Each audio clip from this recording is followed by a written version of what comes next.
নমস্কাৰ মৰমৰ ভাইটি ভণ্টিসকল। আজি আমি আৰু এটা নতুন সাধু কথা শুনো আহা। সাধুটিৰ নাম হৈছে জিলিং জিলিং মটৰ মাহ। এজন ৰজাৰ তিনিজনী জীয়ৰী আছিল। এদিন ৰজাই তিনিওকে কি কি বস্তু লাগিব সুধিলে। তেতিয়া ডাঙৰজনীয়ে এটা সোণৰ ফ্ৰক, মাজুজনীয়ে এটা ৰূপৰ ফ্ৰক আৰু সৰুজনীয়ে কথা কোৱা আঙুৰ, হাঁহি থকা আপেল আৰু জিলিং তিলিং মটৰ মাহ বিচাৰিলে। ৰজাই হাতলৈ গৈ সোণৰ আৰু ৰূপৰ ফ্ৰক কিনিলে, কিন্তু হাতৰ ইমূৰ সিমূৰলৈ ঘূৰিও সৰু কুঁৱৰীয়ে বিচৰা এটাও বস্তু নেপালে। সুধিলেই দোকানীয়ে মূৰ জোকাৰি কয়, আমি তেনে বস্তু নামেই নাজানো। ৰজাৰ প্ৰাসাদলৈ উভতিল। চাৰিচকীয়া ঘোঁৰাগাড়ীখন বহল খেলপথাৰৰ মাজেৰে গৈ থাকোঁতে ডাঙৰ বৰষুণে পালে। বৰষুণৰ পানীত ৰাস্তাটো বোকাময় হৈ পৰিল। বোকাত গাড়ীৰ চকা সোমাই যোৱাত ঘোঁৰাই টানিব নোৱাৰা হ'ল। ৰজাৰ খং উঠিল আৰু বৰষুণক গালি পাৰিবলৈ ধৰিলে, কিন্তু বৰষুণ নকমিল। তেতিয়া ৰজাই গাঁৱৰ মানুহবোৰক চিঞৰি মাতিলে। ৰজাৰ চিঞৰ শুনি সকলো মুনিহ তিৰোতা দৌৰি আহি ৰজাৰ গাড়ী ঠেলিবলৈ ধৰিলে। গাড়ী ঠেলিলে, কিন্তু গাড়ীখন অলপো লৰচৰ কৰিব নোৱাৰিলে। ক'ৰবাৰ পৰা এটা বগা গাহৰি আহি ৰজাক ক'লে, মহাৰাজ, মই গাড়ীখন তুলি দিম, যদিহে তোৰ সৰু কুঁৱৰীটি মোলৈ বিয়া দিয়। ৰজাই কেনেকৈনো এটা গাহৰিলৈ মৰমৰ কুঁৱৰীক বিয়া দিব। তেওঁ মনে মনে থাকিল। ইফালে বৰষুণ বাঢ়িল। সন্ধিয়াও হ'ল। শেষত ৰজাই গাহৰিৰ প্ৰস্তাৱ মানি ল'লে। গাহৰিয়ে একে ঠেলাই গাড়ীখন বোকাৰ পৰা তুলি দিলে। ৰজাই ঘোঁৰা চেকুৰাই গাড়ী দৌৰাই ৰাতি আন্ধাৰত নেদেখা হৈ গ'ল। পিছদিনা পুৱাই ৰজা বাহিৰত গাহৰিৰ নাকৰ শব্দ শুনি সাৰ পালে আৰু জাপ মাৰি গৈ খিৰিকীৰ মুখ পালে। তেওঁ দেখিলে বগা গাহৰিটোৱে ঠেলা গাড়ী এখনৰ সৈতে প্ৰাসাদৰ সন্মুখত ৰৈ আছে। গাহৰিয়ে চিঞৰিলে, মই সৰু কুঁৱৰীক নিবলৈ আহিছোঁ। পলম নকৰি তেওঁক তললৈ নমাই দে। ৰজাৰ হাহাকাৰ লাগিল। তথাপি এটা বুদ্ধি কৰি লিগিৰি এজনীকে সাজি কাচি গাহৰিৰ ওচৰলৈ পঠিয়াই দিলে। লিগিৰিক দেখি গাহৰিয়ে চিঞৰিলে, ঐ মহাৰাজ, মই লিগিৰিক নিবলৈ অহা নাই। তই তোৰ শপত ৰক্ষা কৰ। কথা শুনি সৰু কুঁৱৰীয়ে কান্দিবলৈ ধৰিলে। ৰজাই কুঁৱৰীক চিনি নাপাওক বুলি লিগিৰিৰ ফটা-চিটা কাপোৰ পিন্ধাই উৰণিৰ মুখ ঢাকি গাহৰিৰ ওচৰলৈ পঠিয়ালে। গাহৰিয়ে সৰু কুঁৱৰীক থাপ মাৰি ধৰি ঠেলাখনত তুলি ল'লে আৰু ঠেলা দৌৰাই গুচি গ'ল। ৰাজপ্ৰাসাদত কন্দা-কটা লাগিল। সৰু কুঁৱৰীও কান্দোনত ভাগি পৰিল। গাহৰিয়ে বুজালে, সৰু কুঁৱৰী, মই তোমাক যিমান সুখ দিম তাক কোনো মহাৰজাইও দিব নোৱাৰিব। ঠেলাখন নি এটা সৰু কাঠৰ গঁড়ালত সুমুৱাই দি গাহৰিয়ে ক'লে, এইটোৱে মোৰ ঘৰ। তোমাৰ বাবে নতুনকৈ কোমল খেৰ পাৰি থৈছোঁ, তাতে বাগৰি অলপ জিৰণি লোৱা।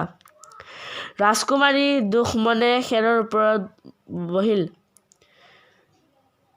গাহৰিয়ে শুকান গোটা মাকৈ খৰাহী এটা কুঁৱৰীলৈ আগবঢ়াই দিলে। কুঁৱৰীয়ে দুটা মাকৈ মুখত দি থুৱাই পেলালে আৰু খেৰৰ ওপৰত ঢলি পৰি অচেতন হ'ল। তেতিয়া কি হ'ল? চেতনা পাই কুঁৱৰীয়ে আচৰিত হ'ল। ভাবিলে, কি হ'ল? গঁৰালটো কলৈ গ'ল? এনেতে এজাক লিগিৰি দৌৰি আহি কুঁৱৰীক ৰাণীৰ কাপোৰ পিন্ধাই দিলে আৰু এটা ৰাজপ্ৰাসাদলৈ লৈ গ'ল।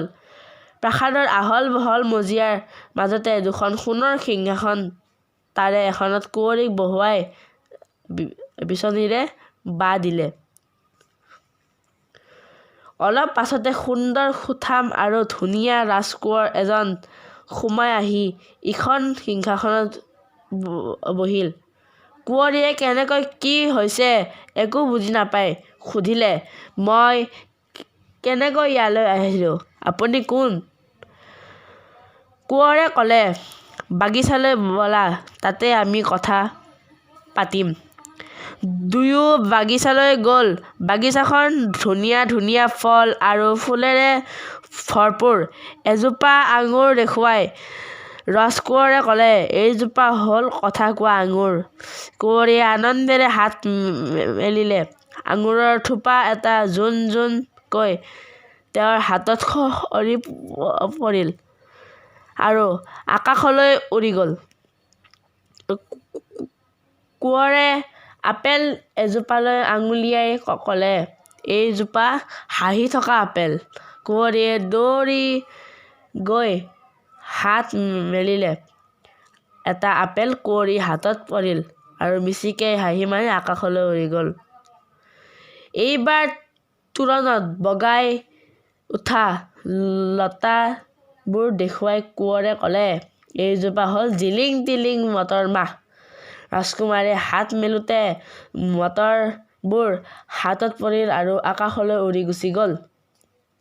কুঁৱৰীয়ে ক'লে, গাহৰিয়ে মোক জোৰকৈ ননা হ'লে এইবোৰ দেখা নাপালোঁহেঁতেন। সি ক'লৈ গ'ল? ৰাজকুঁৱৰে ক'লে, এজনী যখিনী যাদুকৰ বলেৰে মোকেই গাহৰি কৰি থৈছিল। তাই কৈছিল, যেতিয়াই তই কথা কোৱা আঙুৰ, হাঁহি থকা আপেল আৰু জিলিং তিলিং মটৰ মাহ বিচাৰি থকা কুঁৱৰী এজনীক লগ পাবি, তেতিয়াহে তই পুনৰ মানুহ হ'ব পাৰিবি। তেতিয়াৰ পৰা তেওঁলৈ অপেক্ষা কৰি আছিলোঁ। শেষত বস্তু তিনিটা বিচাৰি থকা তোমাক ছল কৰি ইয়ালৈ লৈ আহিলোঁ। যখিনীৰ যাদুৰো ওৰ পৰিল। ময়ো আগৰ জীৱন ঘূৰাই পালোঁ। এই হাবিখনো ৰাজহাউলি হৈ পৰিল। ৰাজকুমাৰীয়ে ক'লে, আপোনাক অভিনন্দন জনালোঁ, কিন্তু পিতাই মোৰ বাবে কান্দি আছে।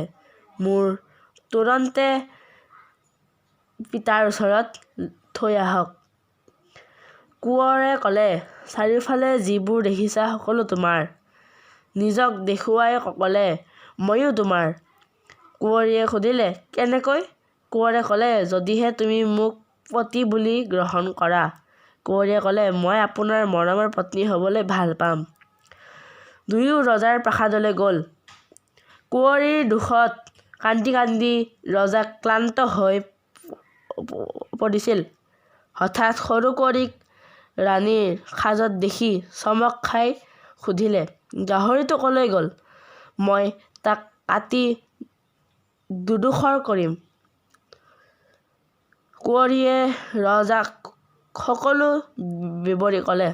ৰজাই কুঁৱৰক সাৱটি ধৰি ক'লে, মোৰ মৰমৰ গাহৰি, তোমালোক সুখী হোৱা। কুঁৱৰৰ লগত সৰু কুঁৱৰীৰ বিয়া হ'ল। দুখন দেশৰ প্ৰজাই একেলগে বিয়া খালে। তেতিয়াৰ পৰা দুয়ো ৰজা ৰাণী হৈ চিৰদিন সুখে সন্তোষে থাকিল আৰু প্ৰজাৰ মুখে মুখে কাহিনীটো বাগৰি বাগৰি এইখিনি পালেহি।